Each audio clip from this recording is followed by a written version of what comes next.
Hi guys, welcome on today's episode. And yeah, I have two guests. On my right is Mrs. Oni. She works in the aviation industry. And then on my left is Omoshalewa. She's your everyday grocery shopper. Anything you need from your local market, please contact her. Let me go straight to the point. So today, during the week, I was having a conversation with somebody and we're talking about mother-in-law majorly. Parent-in-law, but yeah, mother-in-law majorly.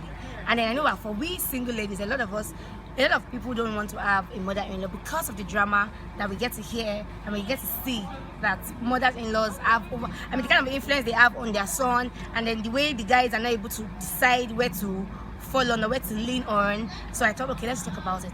Shalwa, what's your take on parent-in-law, mother-in-law majorly?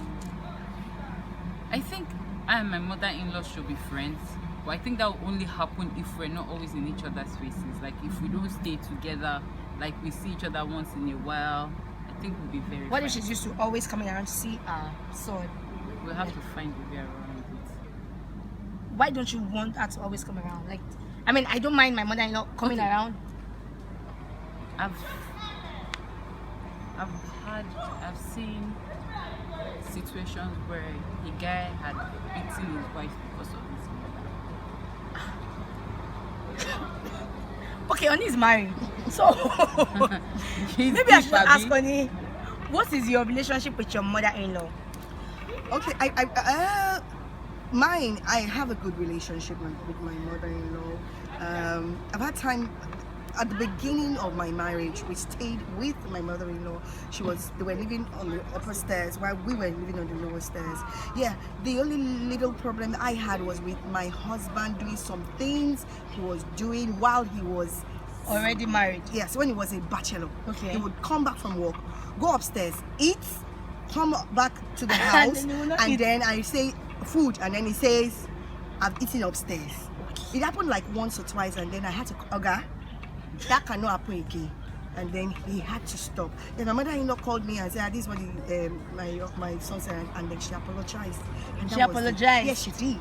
And she didn't feel like you were trying to scare her? No, she didn't. She She's spoke her mind. She was a century. good. She spoke.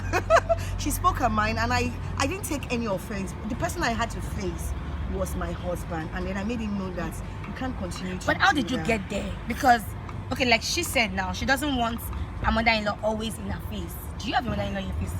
Like from time to time? No, funny though. We were actually living very close to each other. We eventually left that place for our own place. It was just a stone throw.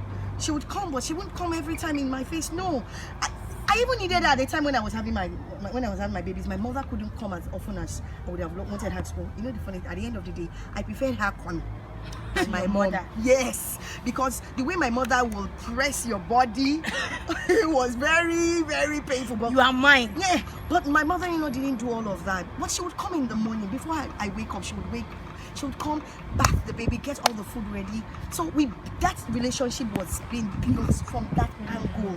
Yeah, so we had a very good one till now. My father-in-law, God bless his soul, he's late now. But I have my mother-in-law, and she's been fantastic. So sometimes also it depends on the woman. Yes, there's some things that your husband may be doing that is wrong. You know, you need to let him know in love, correction in love. Because a lot of men don't even know how to detach from their mother because they are used to being with their mother, taking decisions from their mother. Yes. You understand? Yes. Before they do anything, you want to run it by their mother. And then now that he's married, was it easy rather for your husband to take your opinion as against his mother's opinion? You know the funny thing, sometimes even till now, unconsciously, because when it started, sometimes it's unconscious. When you start to date, you need to start to talk about some things. You may not see everything because you don't stay together, you know, but those things will start to come up when you begin to stay together.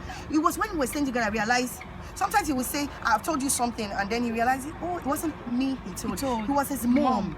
Oh. Initially, I wasn't talking. Got to a place where you cannot keep quiet.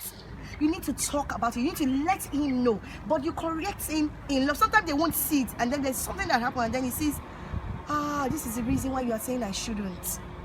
So it means that the guy also needs to have a lot of wisdom because a lot of men don't know how to draw the line. Yes. And that's what pisses a lot of ladies off. A lot of men don't know how to draw the line between their mother and their wife. I don't have anything to say for them.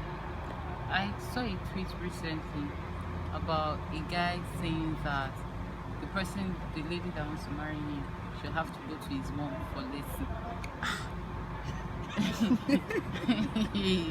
To learn how to cook or to It's learn like how to I've dress never- or So that's the extent to which some guys are so dependent on their mom and their mom's opinions. And because they all grew that. up together, Yeah, obviously. because they grew up together. And then some of them grew up in single homes where all Yes. they knew, who they Was knew their mom. was their mom. Now, if Yes. it's a single home of a mom, it's very likely that even the mom has poisoned the boy's heart or the girl's heart, because it's not just boys, Yes, it's girls. yes. To say, this is how women are, or this is how men are, or it's just a natural dependence on your mother. Is the one that is there, being a mother and being a father. Because even okay, So let the us love is there, the affection is there, the dedication is to just the single person. yes, because I actually also I think I buy that school of thought, because I mean, God forbid any home breaks.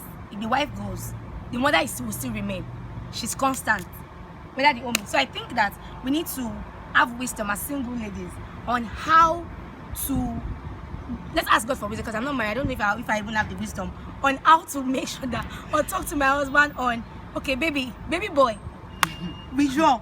You are being too close in that place. Focus here. This is your focus. I'm your new focus. God should Focus just on give me. us 21st century Children, mother-in-law. parents-in-law, yes. Actually, I think it's important. I think you are lucky. I think you have 21st century parents-in-law that they are not so attached to their son. They don't see a lot of things, because some mother-in-laws, I mean, on a more serious note, they do this as a komogbe.